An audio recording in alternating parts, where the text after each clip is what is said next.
Well, good evening, everyone. We are so excited to be back on the air, live and in person this time. There's no pre-recorded episodes, James. We're putting it all out there, putting our necks out on the line. This is live radio, podcasting for your visual pleasure, I guess. We'll go with that. Because we've got a TV camera right in front of us, and I like the spin. I like the way the new age media is presenting itself. Although this is kind of a talking head radio show, that's what technically speaking is a talking head show that is discussing and really diving deep down into our passions of technical media, Right. and you got to love that. I don't think there's anything else out there. I haven't found. There probably is, but put it this way, I haven't found it. Have you, James? I have not. I'm John Cookman. That is James Lex, the technically speaking producer. And let me bring up my show notes here, James, that you so wonderfully prepared. If this is your first time tuning into Technically Speaking, and most likely it is, because we've only done a few shows that have been in a pilot type series, although I think they were pretty good. Yeah, they were. Pre-recorded. We got a lot of good feedback from those shows. Absolutely. And that was a lot of fun, but we just want to make it a little more raw, a little more social, I guess. Yeah. Build the community. There's some great communities out there, and we have a core value and a mission and a vision to see technical media pursued with excellence, but specifically, James, correct me if I'm wrong, but specifically in the area of houses of worship and academic facilities. Two of the most common and most popular organizations that use technical media are churches. Absolutely. And schools. Every week. And right now we are broadcasting from the Southwestern Assemblies of God University TV studios. We want to thank them so much for being a sponsor of what we do. And this episode is actually brought to you by the SAGU Digital Media Arts Program. They are fully backing us in our venture here, and we love what is happening at SAGU. Yes. Stands for Southwestern Assemblies of God University, and they have quite a media center here. They do. And we get to be a part of that every day, really. Yeah. And one of the special distinctions of SAGU is that they hone in. A big core value for them is spiritual development, Right. which segues into that house of worship for us. Is although we are not a church per se, we do have a lot of church type services here. They call them chapels or devos, and what we do is about 1,300 events a year. So we have a great full-time crew. That it? Yeah. And it's a wonderful experience to be able to put a day's work. And when we say a day's work, we mean a day's work.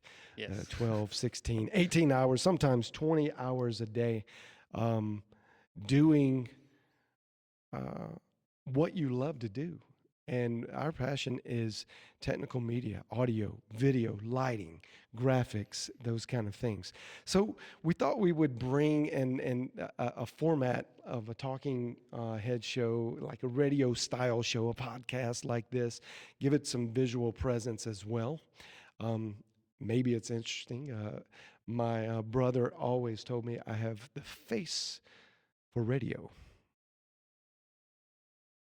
And, I won't argue with him. It's fun. It's a lot more fun to do radio, I think. But anyway, this is who we are, what we're doing. We are trying to be a resource, a tool for the church marketplace and the academic space as well. Sharing ideas, some of our experiences, because we get a lot of experience. And I've been doing this for almost 35 years now. Wow. So I can't even believe it. I know I only look 25. Yeah. But it's true, and I grew up the son of a preacher man, the brother of a radio mogul, maybe you could call him that. And I've just been around this industry, and so God has been so good to me to give me the experience and the knowledge base, the understanding of how to operate within the circles of houses of worship, academic spaces concerning technical media. So that's what Technically Speaking is all about. We want to build a community of people that are excited and passionate about audio, video, broadcasting, live production, lighting, graphics, computers, software, you name it, anything in that technical media realm. We want to be a part of your world. We want you to be a part of our world. So that way we can grow together and hopefully build a more excellent presentation at the end of the road. And that is what Technically Speaking is all about. You have anything to add, Mr. Producer? You summed it up perfectly. I'm not going to add anything. Don't be afraid of the mic, James. Speak up. No, you did an excellent job. Your expertise, you've seen the good, the bad, and the ugly in that house of worship and academic spaces, so you'll be bringing that to the show. Well, reflecting back on yeah, you all those do. experiences. You do see a lot of that, and it's just fun. It's fun to come to work, and I know that guys in our field feel the same way when they get to go to church on Sunday and be a part of a live production service, or you get to go to school and work on your craft and help people learn about the gospel message or learn, just period, learning. That's a very gratifying end of the rainbow concept, and I'm very gratified by it, not just because I love it, but I also love the mission and the vision that it brings in life. But what we like to do and what we want to do going forward is talk about the things in our industry, talk about what's hot, what's not, manufacturers, and really put ideas out there. Not that we're going to really definitively say we're right or wrong, because everybody's got an opinion. We realize that. I am an expert at my own opinion. So you need to realize that. I'm not. There's nothing I know better than my own opinion. And I do say that kind of jokingly, but it's true. It is. And I do realize most people are experts at their own opinions. But we do want to share experiences, the history of things in our space here, and we feel like we are able to build a lot of hours and a lot of experience on the different systems and aspects of technical media. So we'll talk a lot about that, and we want you to talk a lot about that with us. So you'll be able to, on Facebook, the one reason that we chose the Facebook Live portal, well, maybe not the one reason, but one of the reasons is that they have an excellent chat forum that you can chat in real time, or you can leave comments. YouTube Live. What did I say? You said Facebook Live. I do like Facebook Live as well. But you're right. We chose YouTube Live for that. And maybe we go to Facebook Live. We expanded that. We'll see. Yeah. We'll see how this goes. But feel free to chime in. Tell us your thoughts. Tell us what we're doing wrong, if you think we're doing anything right. I encourage us to move forward. But we're going to start off today, our first topic, the NAB show of 2017. I just got back. Highlight of your year, every year? It is. It is Christmas, your birthday, and New Year's Eve all wrapped up into one. It is amazing. I tell you, so we go a little bit early. The show floor actually opens up on Monday at 10 a.m. Pacific time. By the way, we're in Central Time here in South Dallas. But the 2 days before that, I go along with another colleague of mine, and we go to the Technology Summit conferences. This year, 2017, they changed that, and they call it the MET effect, Media, Entertainment, and Technology. The MET effect, and as you see, they really are priming that. This is Wednesday's NAB Daily News. They actually put out a great paper every day, which is pretty amazing because it is chock full of not just advertisements, but great articles. How many pages is that? Like 40, 50 pages? Yeah, it's a lot. It's a lot. See if I can figure that out. 85, 6, 7, 87 pages every day. And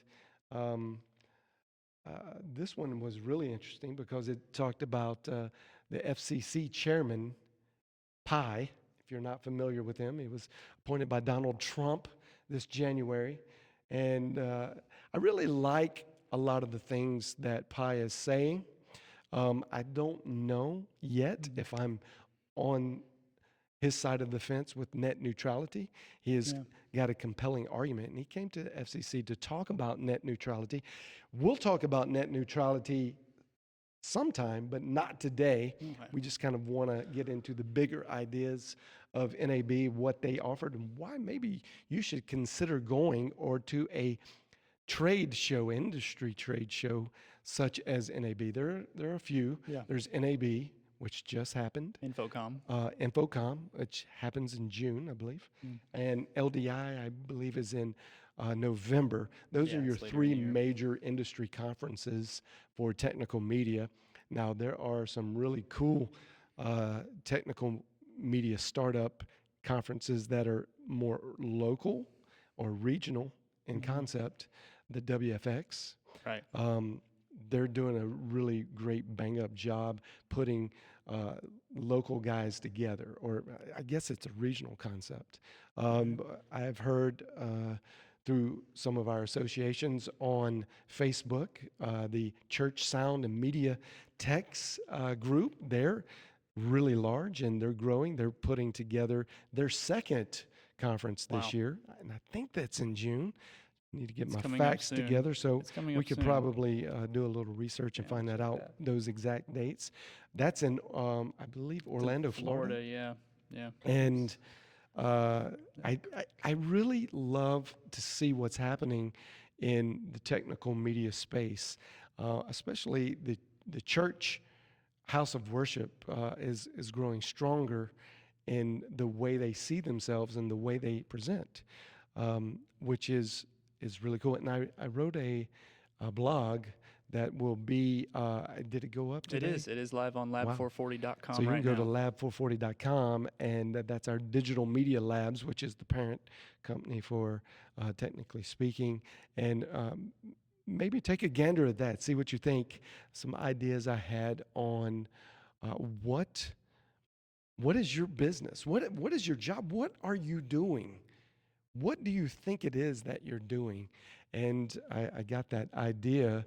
It hit me like a ton of bricks watching the movie The Founder, Ray Kroc, and how he navigated his way through some really challenging circumstances. And if you haven't seen that movie, I highly recommend that movie. It's very interesting to see how McDonald's, no matter what your opinion of McDonald's is, whether you like them or not, I think you should watch that movie because it has some powerful understanding that's just deeper than food services. And Right. that is what Ray Kroc came to find out through an unlikely conversation with a young Jewish guy who became his accountant. Hmm. And after spending just a few hours in Ray's early business books, said, Ray, you're not in the food services industry. Do you know what your real business is? And it's like, we make food. We make and food. We make yeah. it fast. We're good at it. Yeah. And he says, no, you're in the real estate industry. Well, that doesn't necessarily apply to our technical media per se exactly. We're not. But We're not in real estate. no.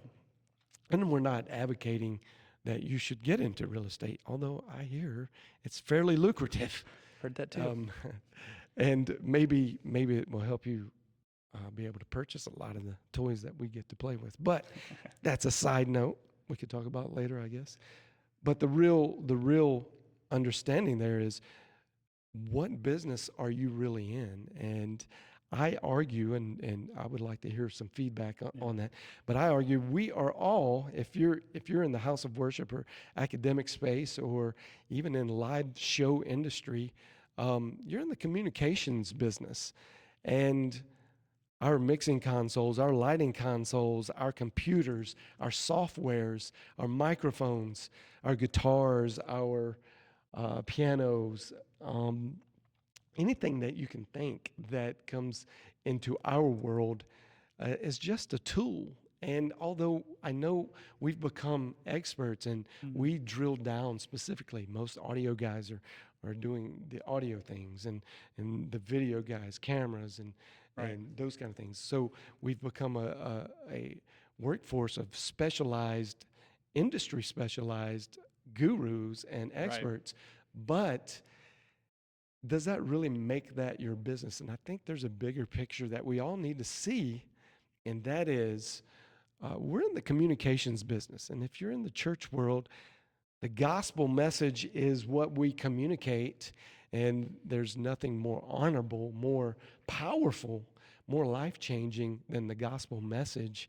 And so we take that very, very seriously, and we want to be excellent. We want to be an expert at the tools that we use to transmit that. But you got to understand the big picture, I think, and it will help you develop your skill set in the tools that you use, and really help you be more dedicated, I guess, to mastering that craft, whatever that is.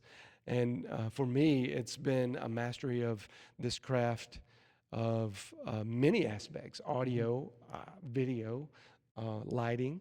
There are some things that I do better than others, but just in my world, in my travels, and I've lived long enough now to put significant hours and energy into all the different systems, I guess you would call it, of technical media. Right. And although I think if I had to gravitate to one, it would be audio. It would be maybe more on the musical side. But I've got a lot of hours logged in on all sides of things. Right. Technical media. So, therefore, I'm going to connect the dot back to the NAB show. NAB, I find, is a place where there are so many resources, and we could say this. I've gone to many infocoms, LDIs, that you can go and their resources there help me become better. So if I go in with the correct vision of what my business truly is, the communication business, the presentation business, now that bigger vision translates to a more missional statement for me when I go to these things, to be very specific about why I'm there, and it helps increase the efficiency of what I'm learning. So I go to the conferences, the seminars, and I'm really dialed in to what these guys are communicating back to me, which is going to help me communicate to hopefully the rest of the world the message that I love. So I encourage you, if you are in any position and you can make it to one of these shows, one of these conferences, it's worth the money. Usually you'll spend more money in travel, I guess, if you're not local to it, than you would at the Right. show. And there are many ways you can get into it and see the exhibits and at least be a part of the showroom floor, which I find highly fascinating and very academic and very gratifying in the relationships I build with the manufacturers. Right. Um, There's a networking aspect. I tell you there what, that you're getting. I can find a way for you to get in for free if you want to go. You just got to pay your way there. So if you are finding it hard to get a free expo ticket in, let me help you out. You just private message me, Yeah. tweet at me, Tweet at him. At John um, Cookman. you know, leave a comment in Facebook or right now YouTube, and we'll figure it out. We know manufacturers. We've built a lot of special relationships. These guys want you to go. They want you to come talk to them and learn their products. So that shouldn't be an obstacle getting in. Um, and just sometimes you have to invest in yourself Right. to be able to advance. But most recently, the NAB show was what we experienced. And just to give you an idea, let's just talk about what goes on. NAB, let me bring up these demographics from 2016. The 2017 show just happened April 22nd through the 27th. But in April 16th through the 21st of 2016, here's some attendance highlights in the overview. Total of 102,513 people were registered in one way or another Right. for the NAB show. And that is divided out as these are the NAB show demographics: 69,000 plus buyers and 30,000 exhibitors. Think about that: 30,000, almost 31,000 exhibitors are there for the 70,000 attendees and buyers. A lot of personal interaction then with Yeah, the man, exhibitors. and we could get more into that, but you get to talk with the engineers, the guys that developed and made. I really had dropped the ball on wireless technology for the last few years and just kind of existed on my old archaic knowledge of how wireless connectivity works. And man, so many things have grown up in that industry. And there's so many new approaches to how to get solid RF signal Yeah. from a transmitter to a receiver. And that affects a lot of the audio world. Obviously, it affects the IT world, how you know, communicate your data Right. and move that stuff around. So I had an intention to go in and be better educated when I left, and that was I sought out some of the major manufacturers like Shure, Sennheiser, Audio Technica, and spent time with their engineers because I knew they were going to be there, and had them educate me on new technologies and more specifically some of the newer offerings and products that they had. It was fantastic. We will talk about those things That's a in whole future show shows. almost. Yeah, but I can't wait to dive into and bring you in. We're going to have manufacturers come in and sit with us in the studio. We'll Skype them in. We've got a lot of agreements already with these guys that they want to be a part. They want to help educate our community in the house of worship and academic spaces as well. Yeah. And we want to make this big community a lot smaller for all of us so that we can be much more proficient at what we do. Here's a few interesting things.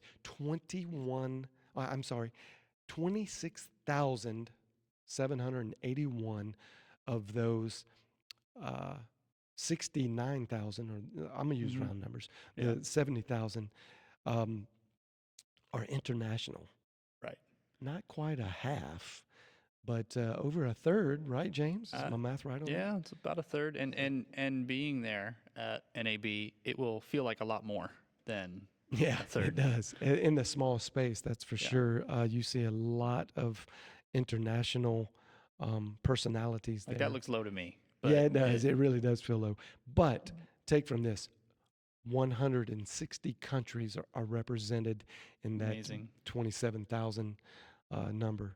So this is a global event, and I do love that aspect of NAB. It's very intriguing to see It is. that the same thing that you do, the same passions you share, are not just here in America, which is a country of luxury, a country that has everything and prides itself on that.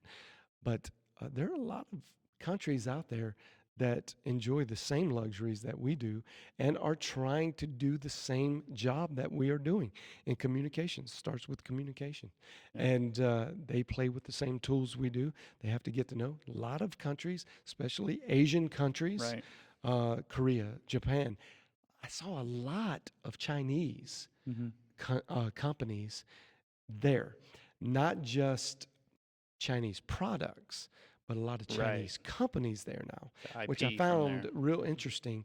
And NAB has started a new Shanghai show Hmm. um, Oh wow. that is, a third of the size of the Vegas show. Well, it's still But 33,000. I mean, that's a lot, That's a but lot. there's a lot of people over there too, Yeah.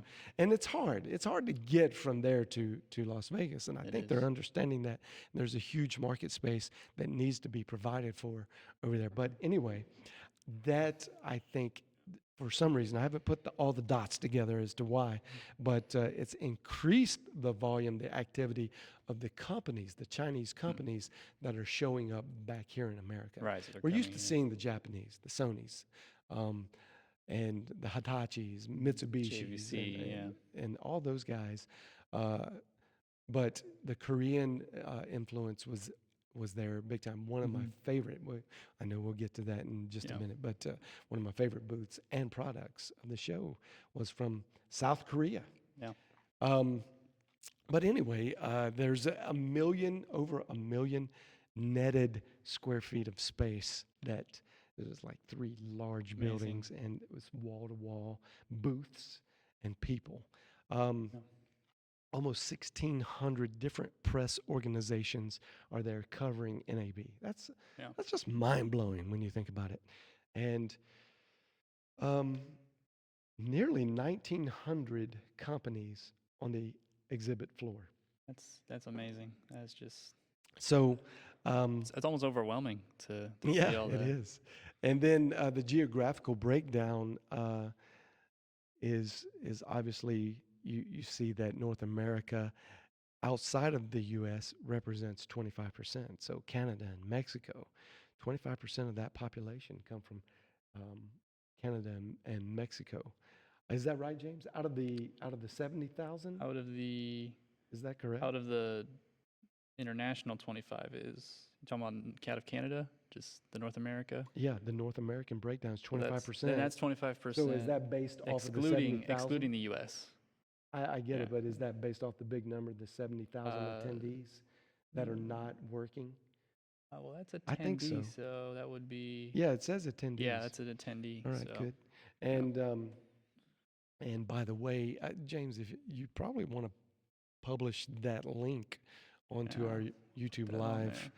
in the comments down there, and that's very fun. interesting information. I don't want to dwell on it too long, but I do want to give you a good picture and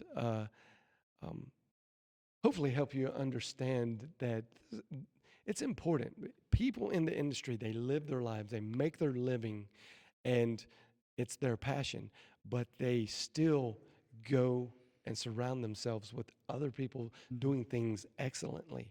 Yeah. There's 102,000 people that show up under this roof in Las Vegas, Nevada to experience this NAB show. That speaks for itself to me. And It does. surround yourself with guys that really know what they're doing, know what they're talking about, and get access to people of knowledge and understanding. so that you can grow in that as well. Um, It's a let me great look. opportunity to network there with the engineers and the representatives and even other like-minded professionals. And Right. so many opportunities there. While even eating lunch to just start talking with someone who's broadcasting in a completely different part of the world, but is facing the same challenges as you are, and you can talk and you can start sharing. Oh, go check out this booth. They've got this. Yep. Oh, I've never heard of them. And Yeah. you have that opportunity to interact with the product It's you true. couldn't find by just Googling around. No, it's true. I mean, there's so much of that information that's just hard to translate, Yeah. and unless you can get there in person.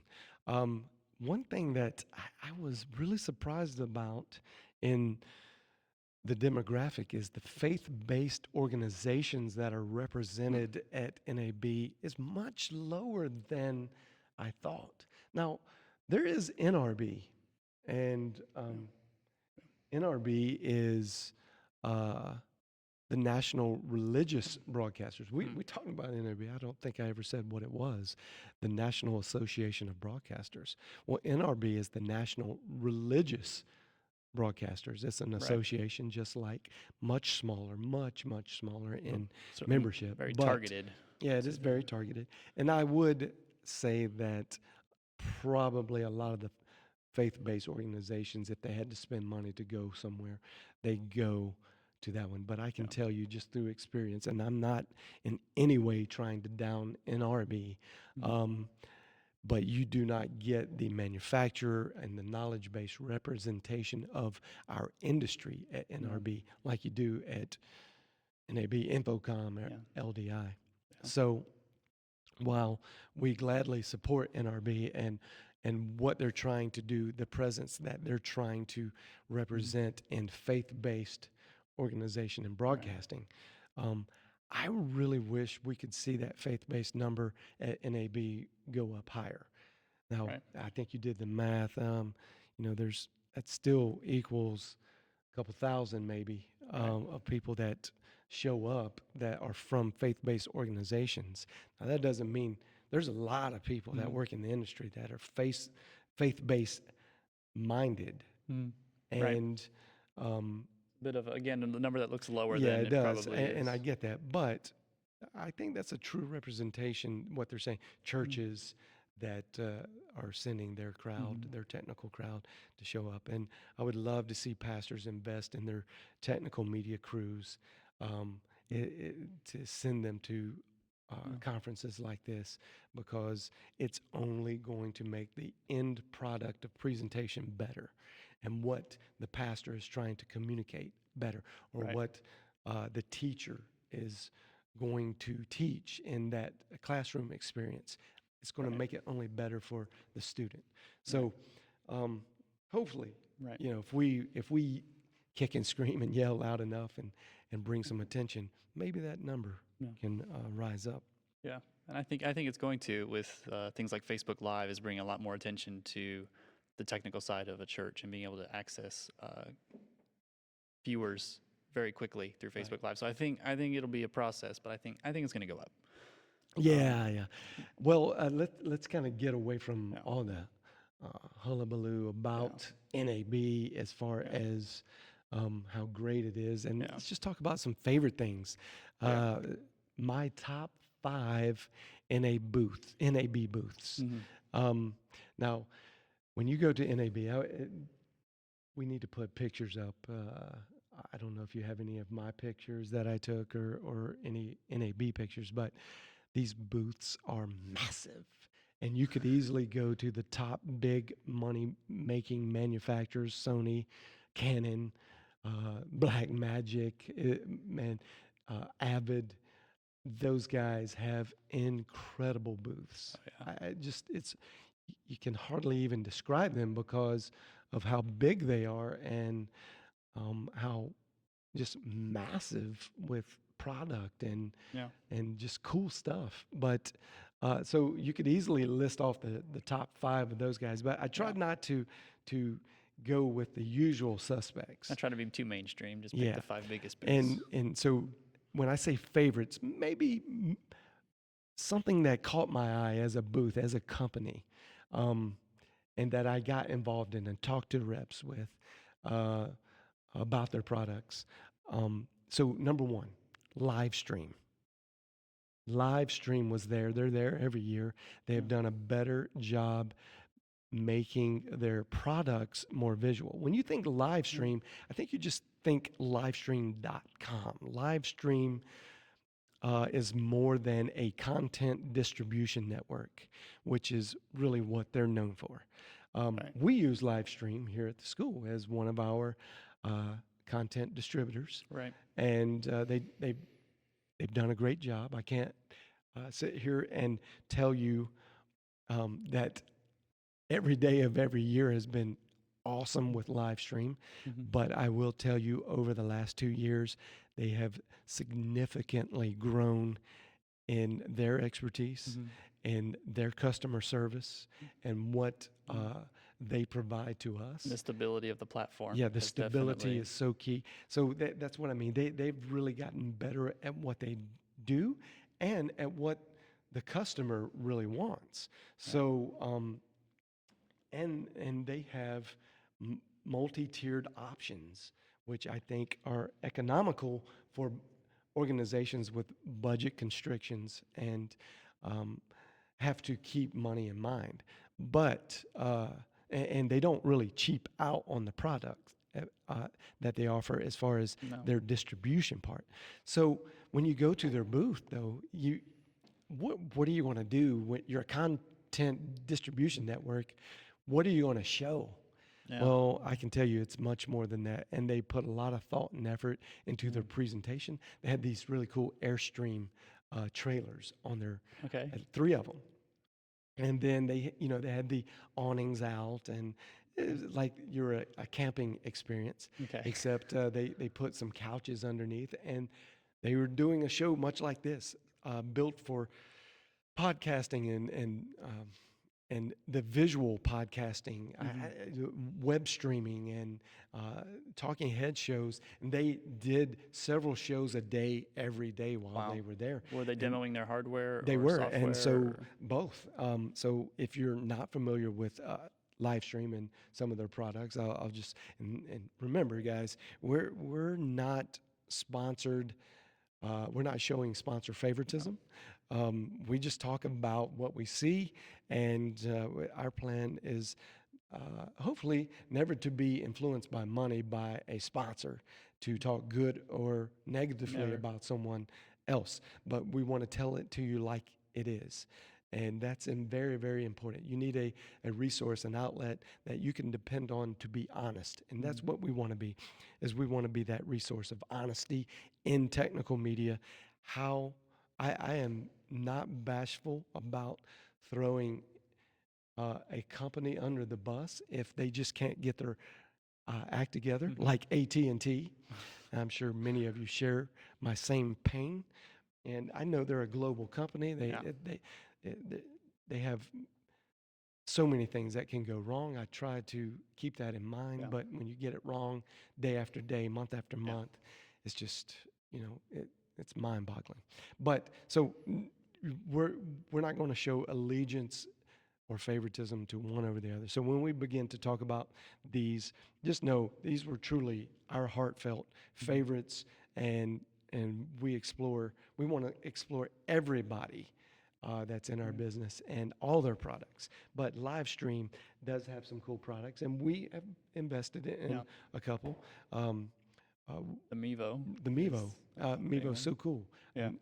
I did see some competitors out there. Okay. So Mevo was the first of its kind last year, but there are some other mom and pop type companies that are starting to invent and innovate technology like this. So Mevo is a camera that can wirelessly connect and stream out video to several platforms. It started off as it can record straight to the mini SD card inside. It could go to live stream, obviously, and then it can go to Facebook Live. Really help Facebook Live kind of get a lift And they have worked hard in the last year to really improve what the Mevo can do. Oh, The man. app It updates seems every like week every or few two. weeks, Yeah, it's an update, a firmware update Yeah. once a month or once every 2 months. Yeah, it's not something they created to just sit there and Yeah. just get any. I mean, they're actively developing And it's fun. And we'll improving review the the app. Mevo maybe in the future if Oh, you don't know what yeah. it is. But look it up, mevo.com, I think. Yeah, And looking it up now. it's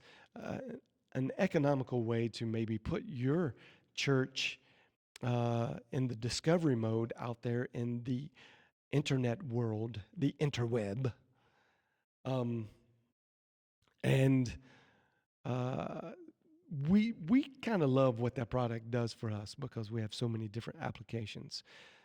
It's a quick, easy way to do it. But not only do they have that, Mhm. they have now a switching system, a software system that is economical. We don't use it, but I think we downloaded a demo.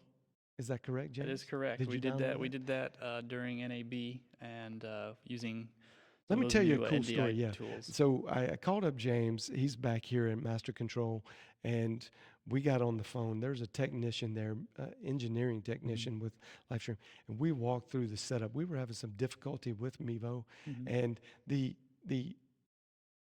customer service, emailing back and forth just wasn't working, and it wasn't working on the phone. It was something I just needed to communicate in person.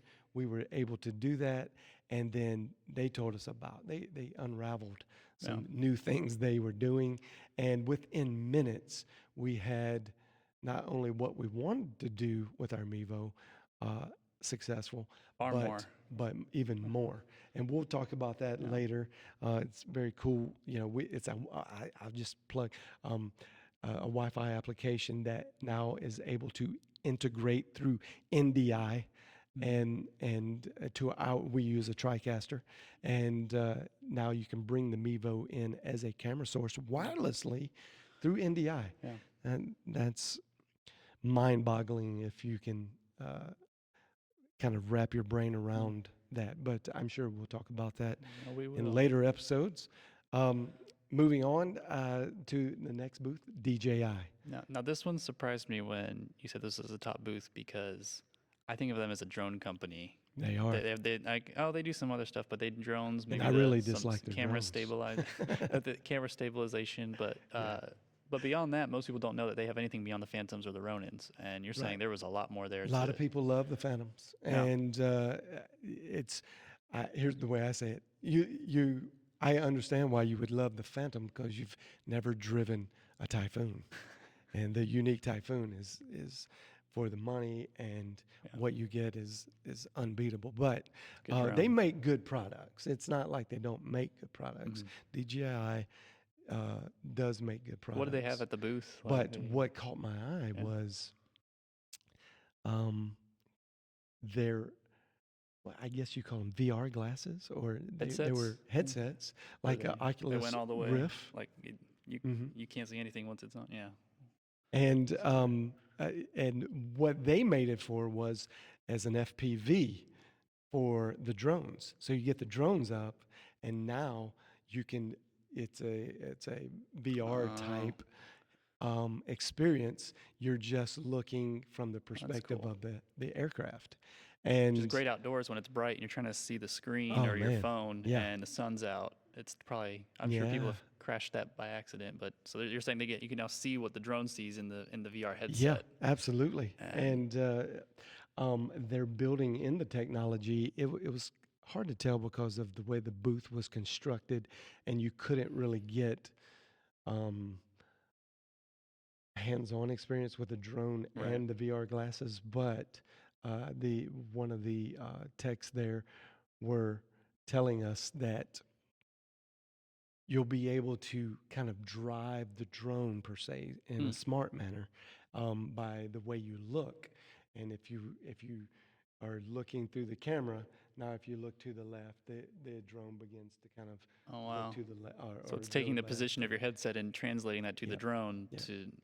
Yeah. Wow. So I don't know that that's ready for the consumer yet, but I think Probably not. that's the direction they're going. That's what NAB is about. It's showing you what's coming up next or what's on the you horizon. do see a lot of and- that futuristic type stuff. Yeah. Now there were drone manufacturers there that we're delivering on products like that. But DJI does a very good job packaging up, making a good product. But really, what caught my eye is the Osmo, Mm. and they're handheld cameras, um, and they have an Osmo that's blank that you can put your iPhone in and really turn your. So it's like a steady cam, Mm. very easy to use, electronic gimbals. Yeah. Um, That's let's cool. see if you can get That is really any cool. pictures on that. Well, that right there is the Osmo with the camera built into it. So If it'll they play. also have one that is for that you could put your iPhone on. Wow. But the gimbals are the same, and you have the tilt up and down, and then you can also move it left or right with servo motors and Wow. electronic thumb steering. So now you're able to move your arm, but you also Huh. can get a little extra axis action with those servos on them. They work like butter. It was a great experience to have one Wow. in your hand. It just felt right. I don't know if many of you have picked up these kind of pseudo steady camera hand Wow. uh, pods. I don't know what you really even call them, but um, uh, some of them are too thin, some of them are too big. Wow. But this was just right. You could tell they'd done a lot of research and um, developed a really, really good product. Yeah. So, They're probably just taking whatever they're using on the drones and taking that same technology mhm. and work to bring it to Yeah. handheld devices. Yeah, so I hadn't really discovered them. They've been out. Mm. Just I've had my head in the sand on that Yeah. particular part of what's going on in the industry, and I mentioned it in one of the forums online, and oh yeah, man, Osmo's been out for a Wow. little while, and it works great. So I heard a lot of positive, really no negative statements Wow. other than maybe a cost issue, um, that because they have I think 3 varying models, and in the 700, 800 range, then 1500, then I think I saw one for over 3000. Mm. But the 4K sensors, good cameras, good build, and um, what it's meant to do, it does really well. So Great. that was really cool. So that was the DJI. It's a good booth. And then I think my absolute favorite was the x-jib. Not much of a booth at all, but they had a great product in that it was a scissor type jib. And I posted this in a couple forums, got tremendous feedback. Everybody very excited about it. Go to x-jib.com if you want to see it. It's amazing. When I first saw this, Yeah. And there obviously you could look it up on YouTube if you want to see my video on it. I just took a video of the guy demoing it, and that's um, probably on the Digital Media Labs Facebook page. Yeah. But uh, it is truly amazing at how much weight it can hold Mm. and how solid and well built it was, the motors that ran it. But one of the coolest things about it is it packs up into this little 5 foot, or not even 5 foot, it's like 4 foot case. And you could stick it in your car, weighs 100 pounds. And when you think you could get the tripod, the jib, controls, all that in your car, go to a shoot, pull it out, and have a 17 to almost 20 foot extension jib that moves like butter and has great electronics and servo motors that help assist it. It's got motors on it, man. It works. It does a lot of the work for you. Um, I think that's just amazing. So I was absolutely fascinated by the x-jib, as I think you will be too. Look it up. Um, I went to the Ross booth. Ross, although we are a New Tech and TriCaster house here, Right. lot of buzz going around NAB. Have you seen the new Ross graphite? Uh, And carbonite, I'm familiar with. right. Great product, great product. Ross is a great company, and um, and they just do things right, man. Yeah. And they have great customer service, and it was a very good experience to go to that booth. Mm-hmm. They welcome you. They don't make you feel smaller. And some of these booths, you kind of get that. Not all, but there's some that there's this elitist mentality that goes on, and you're almost intimidated to ask questions. But I can't think of one right off the top of my head. But Yeah. sometimes I know you can kind of get that feeling. But Ross, not the antithesis of that, and went in.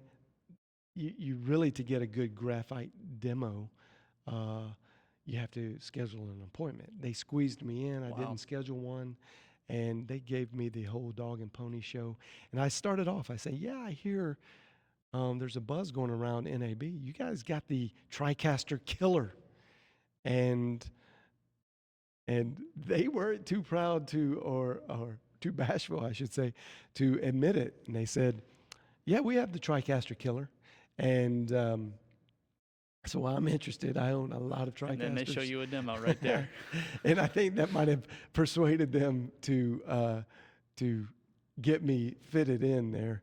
But I truly was interested because they're a great company. I want to see what these guys are doing. Yeah. We'll definitely talk more about that in future episodes. The short end of that, if you're wondering, is I don't think they have the TriCaster killer. I do think that they are on par. They're a competitor. They are a strong competitor, and they do other things better. Right. There are products that they have. Their CGI products are amazing, and carbonite is a great product. You're not missing out when you're in a Ross piece of gear, but I just don't think. I think the hype was legitimate. I just don't think it was real in that they're going to kill TriCaster. Right. I agree. And understand, we do own TriCaster, so we know them in and out.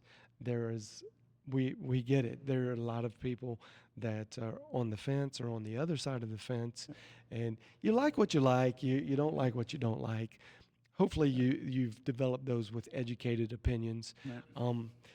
It is what it is. There are many manufacturers that make dueling products, and if you find one that works for you, we say do it, go for it, get invested, and make that manufacturer serve you the best that they can and to your needs. Be vocal with them. Loyalty is not a bad thing, and no one product should have 100% of the market. So as good as we think TriCaster is, I don't believe they should share 100% of the market.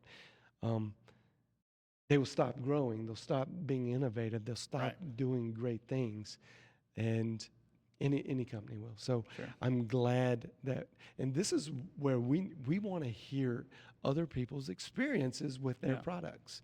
And that's what this show will ultimately be all about. We'll take calls. We'll take any ideas that you throw at us, tweet at us. It's going to be a learning experience on both sides, and that's the way we want it. But we definitely promote product loyalty, but it's got to be sensible. It's got to be logical, and we don't think just because they make one bad product or you just snub them and move on. Help your manufacturer be a better manufacturer. Be loyal to them. And then, of course, the fifth, in my top five, I had to include Sony. And You love Sony. And I am a Sony guy. They've just done right by, my years in the business. Yeah. They've just done right by me. They've done right by everybody I've ever recommended to them, and they're the leader for a reason. Right. And they make great products. Arguably, maybe a little expensive, Hmm. maybe too expensive. But they also don't create products that they promise and then never deliver. That's right. You know, So they fully back it. It's not a bad investment. You're not going to overpay for a Sony product and then they hold have a resale bad value investment. too. If you, Yeah, they if you, do. so you, It's definitely worth the investment if you can invest. right. But they are not for everybody, and not every church or school or even startup production company can get into a Sony product. Right. Now, I will commend Sony for trying to.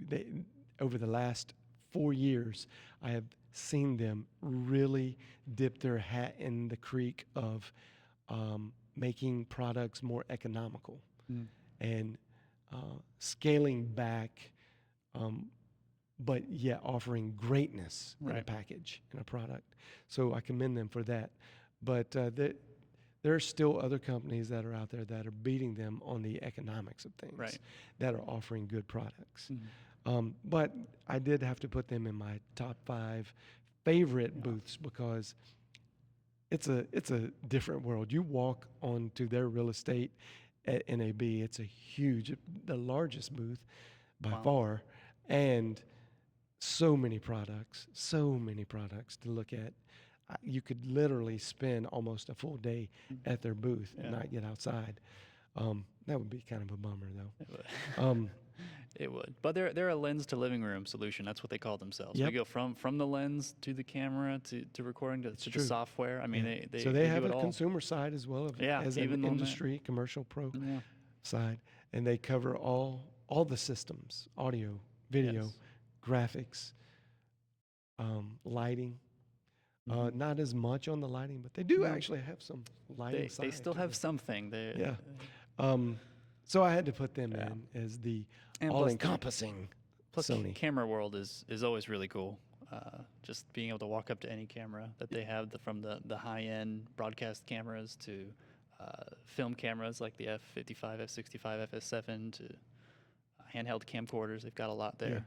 Yeah, absolutely. And quickly, we had a list of gear. We're kind of breaking back in with this episode. We're talking philosophically, talking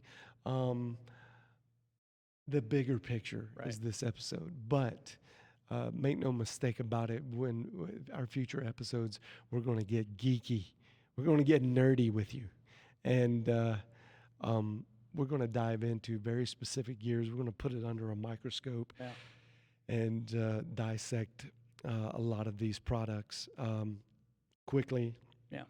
I talked about Ross's graphite. That was a showstopper there. Right. The Black Magic ATEM stuff is, they're not high on my list, but I know a lot of churches, a lot of schools, because of the price, are using it. So we can't ignore it, and we're not going to sleep on Black Magic. We use a lot of Black Magic products, but I just hope they get a handle on their customer service. Looks like they're on the upward trend now to that, and they are making some really cool cameras that are budget friendly. Yes, they are. Budget friendly, good sensors. And not just cinema. Right. It's No, broadcast the too. television products, things that can be adapted between cinema and television. So very, very cool company. Love their ideas, their look, their presentation is off the charts. And we're going to be reviewing a lot of their products as well. The Ursa is a huge camera right now in the House of Worship space. The Yamaha PM10, out of the budget of 95% of the House of Worship market, but they have brought their PMT smaller version, and they showed that. So that was a showstopper there. I love what Yamaha's doing with their audio consoles. They're very budget friendly as well. Easy to learn. Easy to learn. Best work surfaces, in my opinion. They have had a little trouble with the audio conversion and the sound, but the last 2 years they have made huge strides on how the sound, the sonic value of their gear. The Rivage, the PM10, Mm-hmm. is a flagship model for a reason. It is amazing. If you haven't read anything about it, go read. It's called the Rivage. Rivage is their code name for it, but its model number is PM10. PM Yep. as in Mary 10, and it is an awesome audio console. And we have some Digicos here. Yeah. We also have some Mackeys. Um, I've seen a Soundcraft or two around here. Yeah. Alesis. So we've got a all little- spectrums. yeah. We don't have an unlimited budget either. But we do have a wide dynamic range of quality experience and qualitative experience. So we can speak with some expertise in that realm. But we've also got an M7 CL, Right. which I love. I We're hate still the using way it. it sounds, but I love the Surface. Yeah. And of course, in our studio we have the Yamaha Nuage, Mhm. and can't say enough good things. We'll definitely get into all those things later. More gear coming up. Yeah, more gear to come. NewTek released its TC1 saw and that. unveiled that. I got at emails of NAB. that the week before NAB. Just what It's- they're claiming Wow. is I pretty mean, amazing. I can't even fully wrap my brain around everything Yeah. that's going on in their world. I've got to catch up. Yeah. But we know NDI. Sure. NDI, guys, the future is NDI or IP distribution. Mhm. I think NDI is going to be successful because of the way it's getting licensed to other companies. NewTek, although they innovated it Yeah. and invented it, Yeah. they are releasing this. We saw Ross. Yeah. They have the TriCaster Ross, Killer, but yeah. they are using NewTek technology inside pretty soon. They said it's Right. coming. And so their infrastructure of how they'll distribute signal flow, that video signal Right. and the audio through NDI. And live It's- stream. We saw yeah, them. live They're stream's going to adapted. support it soon. And, So well, they are. they- We are they know are? they are Oh, because we got to go. yeah. It is Um, beta, but it's definitely there. Yeah. So many other companies adapting to Yeah. NDI. So Grass Valley has their own. Sony obviously has their own. Right. A couple of the other major manufacturers have their own as well. But NDI will be pervasive in our industry because it's going to be economical. Right. And you guys, trust me, in the next year to 2 years, you're going to have NDI infrastructure. You might not even know what it is right now, but Mhm. you will have NDI infrastructure in your organization Right. soon because it's coming to all of our products. Black Magic's going to pick it up. They're gonna have to. So we also have another segment. We want there's another aspect of communication, the digital media technology realm, and that's social media. Mm-hmm. And James is our social media expert. He really gives us great consulting and understanding, and because we're heavily invested into social media. Obviously, we're on YouTube. It's Yeah. YouTube Live. It's a social media platform. Facebook Live, all the integration between the audio, the video, and what social media portals are doing Right. is at its incubator phase, just been birthed. Snapchat, all Mhm. this. How are you going to communicate your message? You're going to use this stuff. You're going to have to, or you're not going to be relevant. Mm. And if you're not relevant, your message is not going to be heard. You've got to be in a platform where your message can be heard, your communication can get distributed. You're going to have to use this.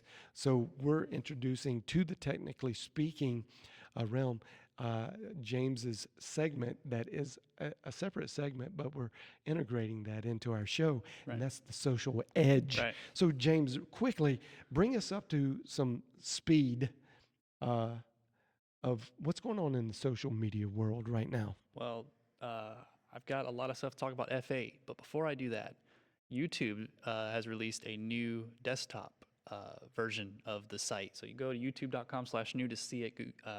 Google is implementing material design across YouTube, so you can now get into dark mode. So if you watch a lot of YouTube, go ahead and go to the site, test it out, see how you like it. You'll click on your icon at the top right, and you'll get to see some of the new features YouTube, and they're going to keep adding more features quicker based on their new platforms called Polymer. But I don't want to get too far into that. But since we are broadcasting this on YouTube, go ahead and look at that.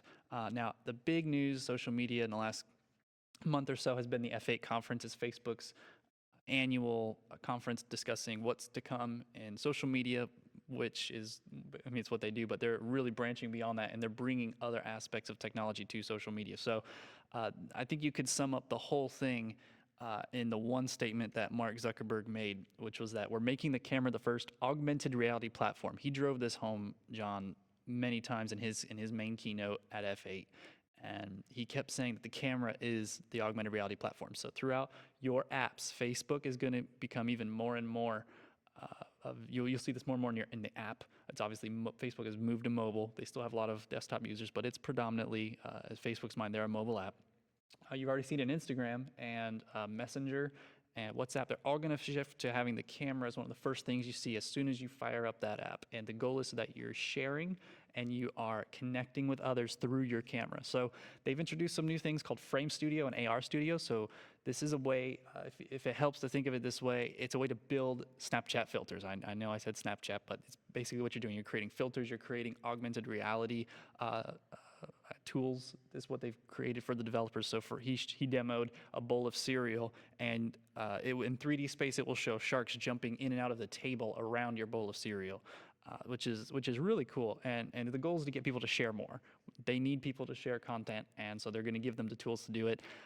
John, I think this is the greater trend of social media right now, is it's copy the competition quickly. So when Meerkat came out with live streaming, Periscope was out, seemed like minutes later. Facebook Live demoed, we saw what happened with Chewbacca Mom, made that feature very popular. So it's all about integrating and iterating quickly, and not really, there's nothing proprietary about live streaming on the web. It's been done for a long time, but Facebook Live and Chewbacca Mom really brought that to light and popularized that idea.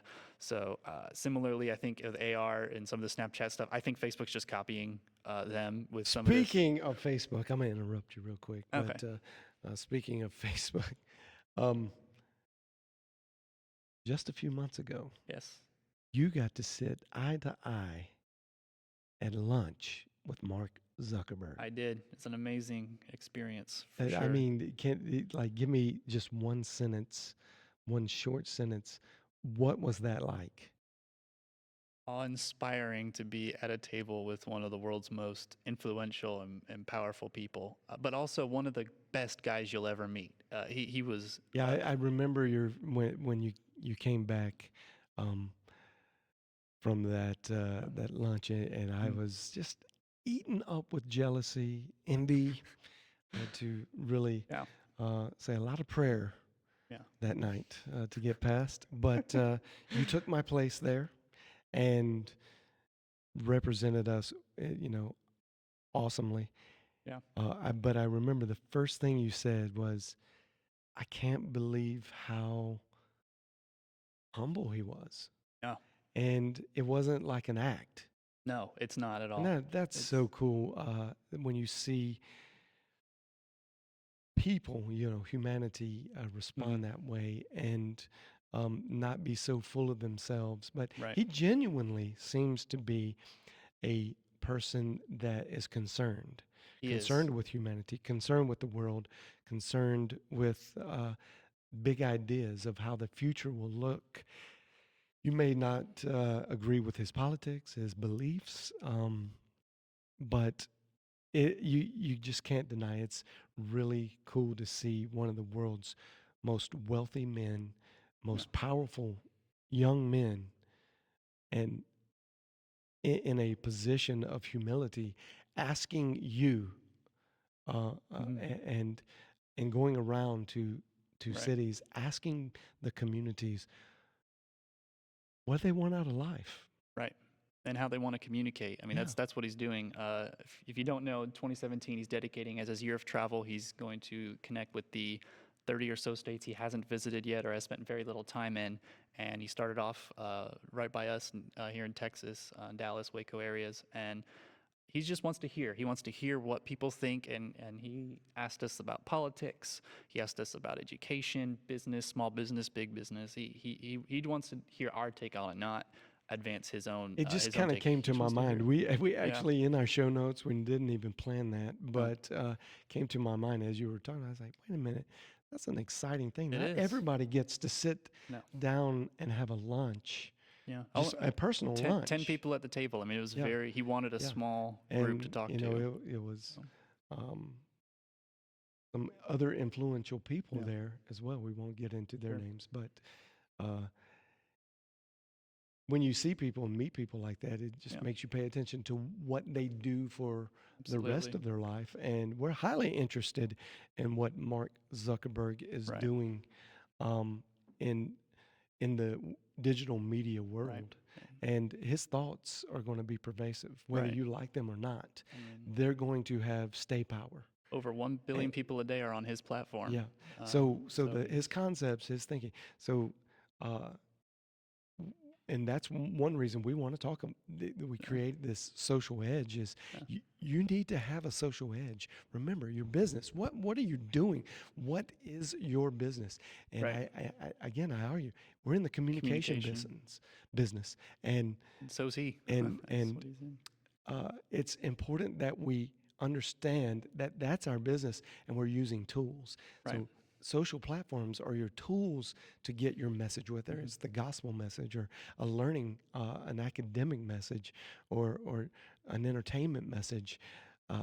You want to be successful in what you're communicating, Right. and you got to know what tools you can use and then know how to attack and learn those tools to better suit you. Yeah, so go ahead, James. Sorry about that. No, not at all. So anyway, he's been traveling and he's just wanting to hear, and you can see some of what I don't know if you're familiar, John. He released a 5,000-6,000 word essay on his Facebook page talking about the future of Facebook and just his basically what I have viewed it as is all these conversations he's had throughout the year so far. He culminated it into one post saying, "This is where I'm at. This is what I believe, and this is what we're going to do." And he references that in his F8 keynote.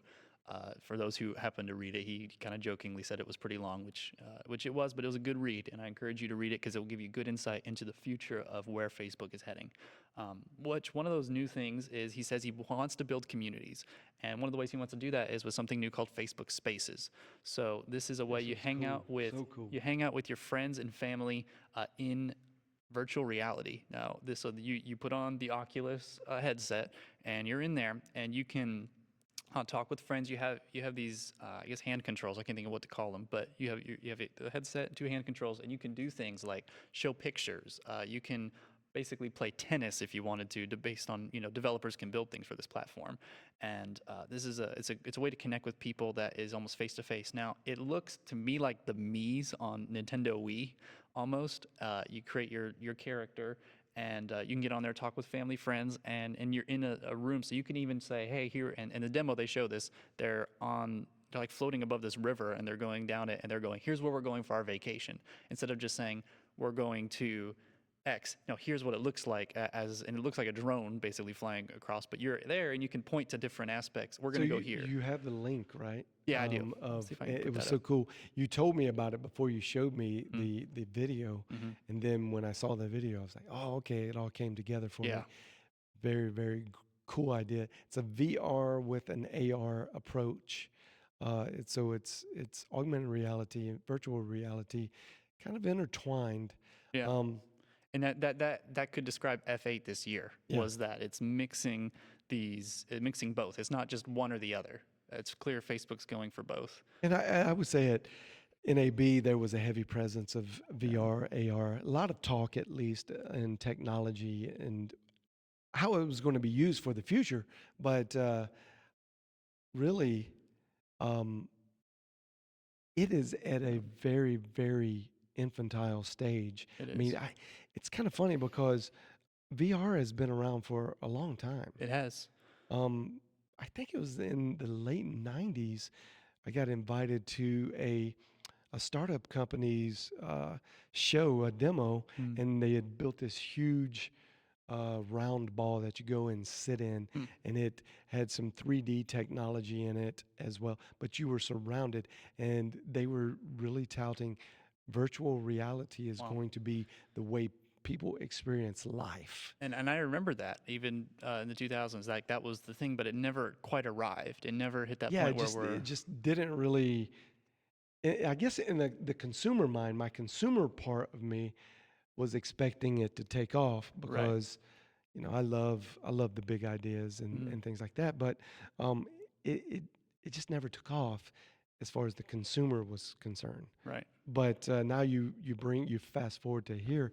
Now we're going to say it's not you're not going to sit in an environment. You're just going to put it and use your articular stems Mm. to digest the Mm-hmm. information, the reality. Right. And we began to talk after you Mm-hmm. maybe put the link to that video so Yeah, the guys can we tap will. into that and kind of see. But how far are we away from the this virtual reality intertwined with augmented reality concept hitting the house of worship market and maybe the classroom? Well, when I first saw Facebook Spaces in terms of house of worship, I'm thinking of the application. The first thought I thought was small groups, being able to have small groups that aren't necessarily connected by being in the same room, but you're in the same virtual room. I mean, it's the same idea. It's we get together and in house of worship. Think about this, John. If you have a sixth grader who may not have access to a vehicle or someone who can drive them to a small group or life group, whatever that term might be for Yeah, the your cell concept. yeah, and now they can put on a headset with using their phone that they already have, and they can join your group. Well, that makes a huge difference in terms of Right. your reach and who can, and it can stay small. I mean, it could still be 5, 10 people, but some of those people who couldn't make it, they're sick, or again, transportation issues, they can now join, which that's going to be huge. Now Wow, I mean, we'll yeah, see. just use your imagination, and Yeah. uh, and I think there's going to be many places Yeah. that VR can insert And certainly itself. church services, if we can get to the point we live stream in VR, the point where you can put on a headset and be and maybe you can even pick the seat you could sit in, Yeah, I and tell you at be amazing. NAB, and I'm sure at Infocom, they're going to see a lot of Right. that. It wasn't there were plenty of manufacturers with the glasses Mm-hmm. concept. Okay, we're going to wear something to be immersed Mm-hmm. into this Yeah. alternative reality. But uh, what I was a little surprised, and I shouldn't have Mm-hmm. been, is how many of these companies, these large companies, are creating um, omni camera concept, Right. where it's a 360 concept. Yeah. And I took a picture of one I saw at Black Magic. What a Yeah. really cool concept they came up with. Um, but I did the ball concept Okay. I saw in many places, and um, I think you know I'm predicting right now. I don't know, but if you're in Mm-hmm. a house of worship environment, you're going to suspend the ball from the middle of the room, Right. and You would think. there's going to be anywhere from 8 to 16 lenses attached to in a Mm-hmm. spherical form, and you're going to be able to stitch all that together in one environmental image Mm-hmm. and now have zoom control and Right. and focus control and Facebook was things like showing that. their camera it's still not widely available, but they have their own version that is going to be, which they'll build that for Facebook Live certainly, or certainly is for or for putting video to Facebook. So they're very much aware they want to get 360 and VR Right. into a live idea. Now, okay, they announced this at F8, which this is very practical, and I'm surprised it didn't get more press coverage. But pages, so those of you who have a page for church, organization, hobby, idea, activity, you have that messenger section there. People can message your page, but now you can activate smart replies. So if you're a business and people are asking you what's your address, it can automatically bring in the address from your personal profile and automatically reply. which is important for those of you who follow the messages. It comes up the typical response time: 5 minutes, 30 minutes, 1 hour, 2 days. Which sometimes, for small businesses, John, they'll have to answer these, but they need to take care of something at their business, so they need to make a sale, and they're not at Messenger, which adds up. And the question was, what time are you open? And so now these bots are going to help shorten those times. And again, all in using the AI-powered M. They didn't say it officially, but it's probably M. Facebook's AI for Messenger that's going to be doing that. Now, it's still being rolled out, so if you may not get it yet. Facebook doesn't really do blanket rollouts anymore, just to everyone. So just keep an eye out for it.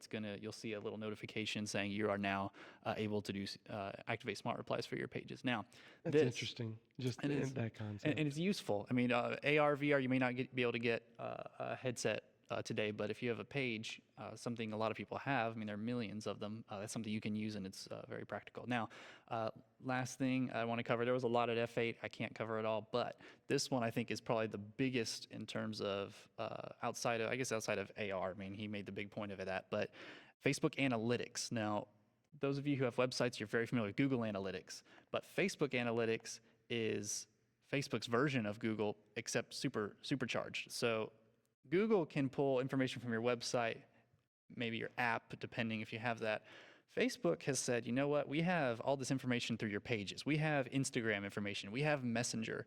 And they call these channels, right? They're obviously apps, but in an analytics idea, they call it channels. And so they're now creating Facebook Analytics to unify the data. So for those of you who are into pages and the metrics, reach, how many people liked or reacted to a post, comments, shares, they're now going to bring that. But with Facebook Analytics, John, you can add a piece of code just like Google Analytics and put it on your website, and you can track the conversions. So if you're doing sponsored posts, or you're using the ad platform on Facebook, you can now track those conversions to your website and be able to get a better idea of who is buying your products. More than that, in addition, which is the fact that you can bring all that together is pretty amazing from Facebook. But they are now, they have a feature called Automated Insights. So if you're really intimidated by numbers and graphs and it scares you, they now have something called Automated Insights. It's AI powered, and it's going to show you the important metrics. So it might notice something that you don't even know what it is, and they'll say, hey, this is higher than normal. This is good news. Add 3 more of these T-shirts to your store, and it can help you run your business almost. Now, it's going to be early. It's early. It's going to get better and better. But that's a really nice feature for those who don't have the time to go and research all these. What does this number mean? What's a bounce rate? I don't even know what that is. It's gonna help you understand these metrics and give you what's important. So you don't have to go hunting and trying to create a report that's going to give you a number that you don't really understand anyway. So yeah. I'm really excited AI about that. AI is the other up and coming technology, the one we're all familiar with, because if you watch any TV, you see a Watson ad. Watson, yeah. HR block for a tax season. We've seen that. Watson can do anything. It's learning you as you sit there on the couch is basically what's happening with smart TVs, with smart home products. They're learning you. The thing is, you think that you have bought a product.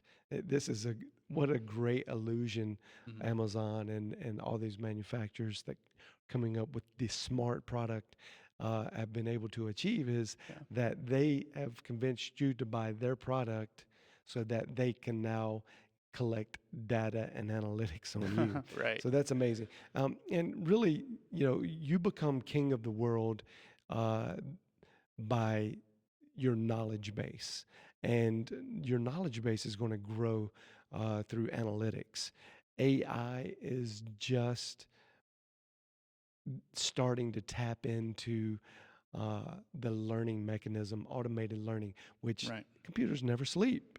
Artificial intelligence don't need to rest. They can be put on a task and do it for hours, days, months, years at a time. And that is what's going on underneath the surface. And ladies and gentlemen, welcome to the 21st century.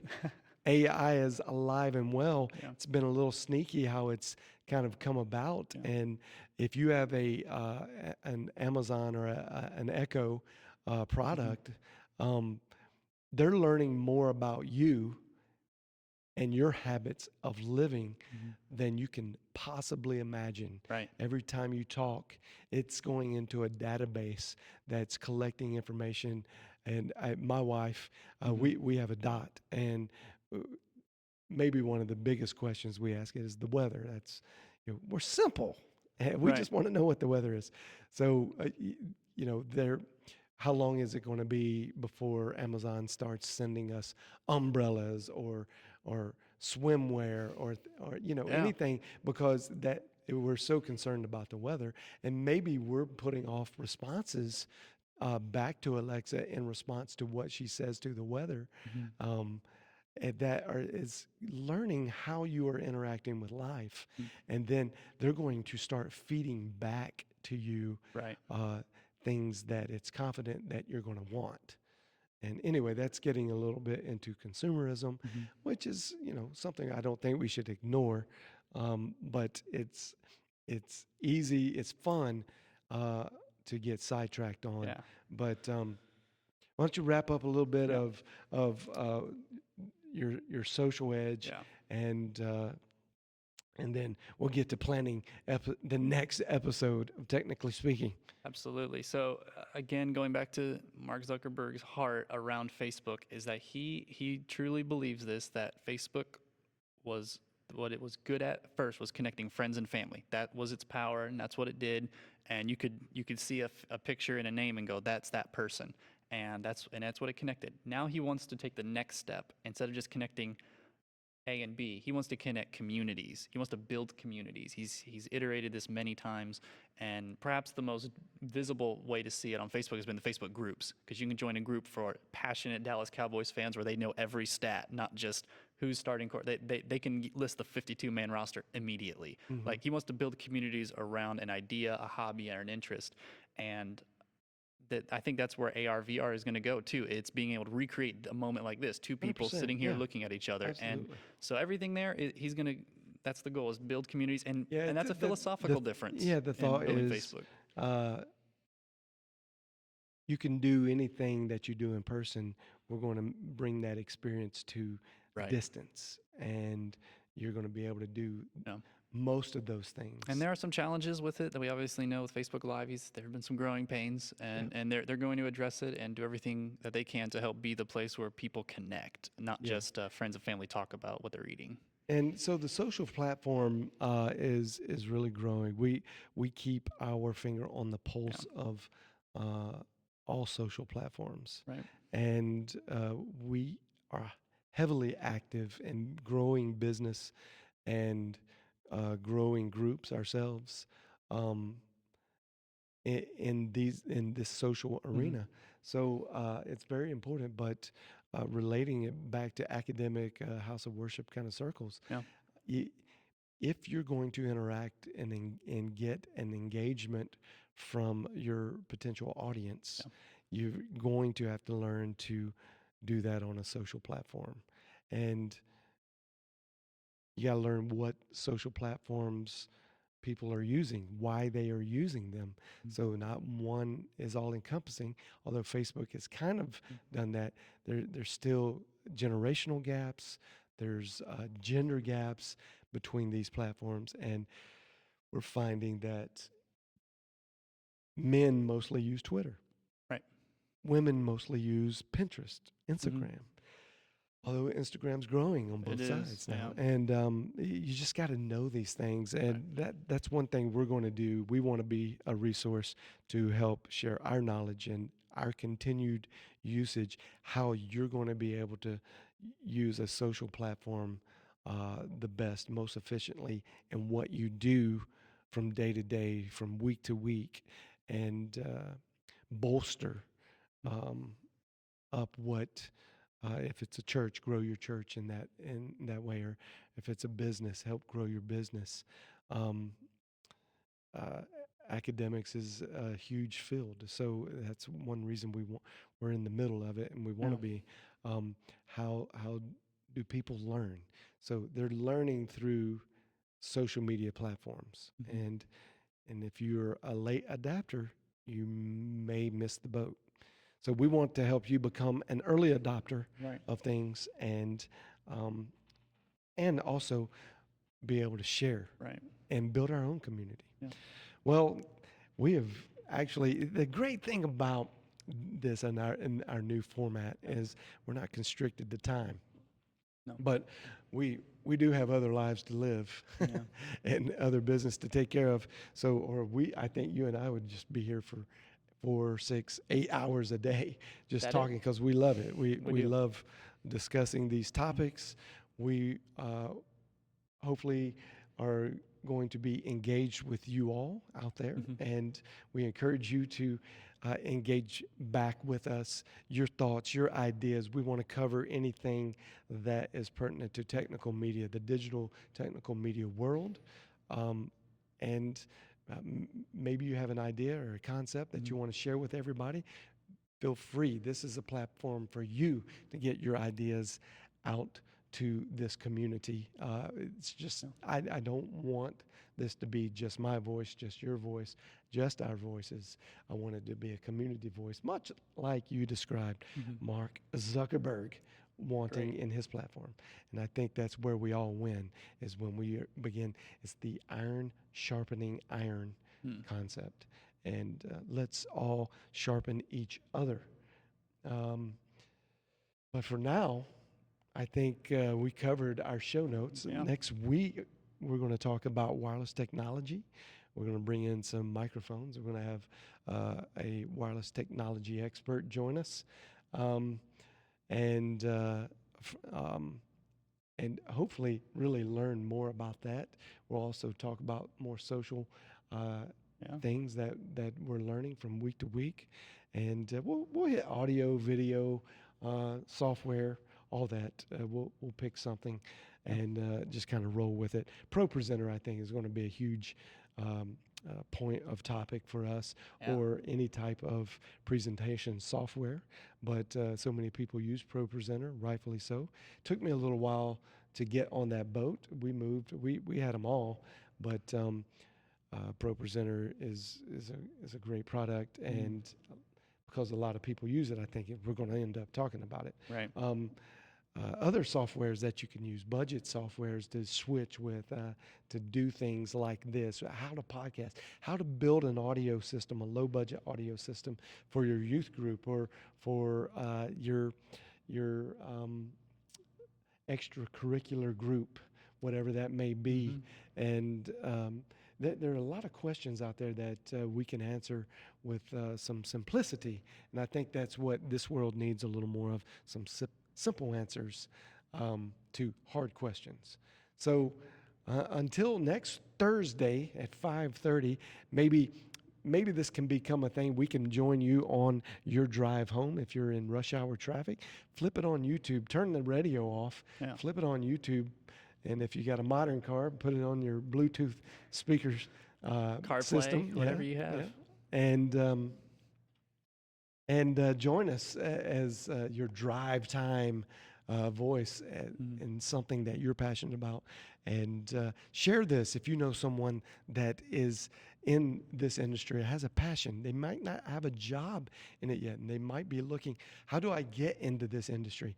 Well, this is a good place to start, because we can help you. We can help you get involved.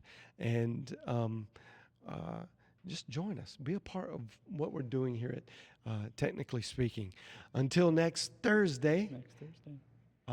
we're going to say adios, amigos. Anything, you got any parting words, James? Just remember to, if you want to connect with us all week, just join us on Facebook. Go to lab440.com. All the links are on there. Join us Facebook, YouTube, subscribe if you're watching.